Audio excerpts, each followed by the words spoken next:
Hi everyone. Actually, this is payroll portals for the employees. You can find this module at the Odoo app stores. I have already the detailed explanation there, but let me clear in the videos.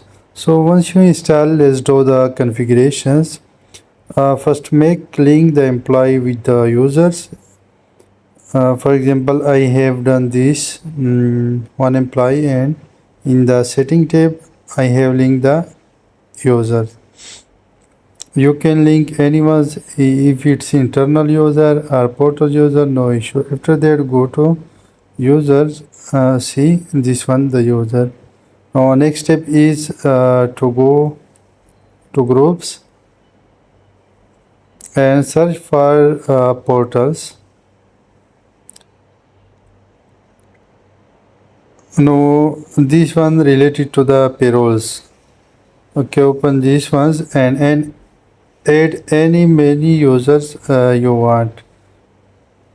For all user you can assign. So after that, go to the let me check first the payrolls payslips here for that employee.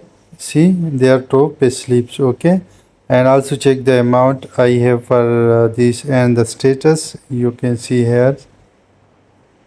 So the net amount, right? Because actually this is going to pay for the employee. So let me refresh on the portal side, the second payslip. Okay, so you guys can see here all the two payslips. To download, just click on the download buttons, so it will download the whole payslip record. So you will see the total salary, the deductions, and the final net salary. So I hope it will clear now.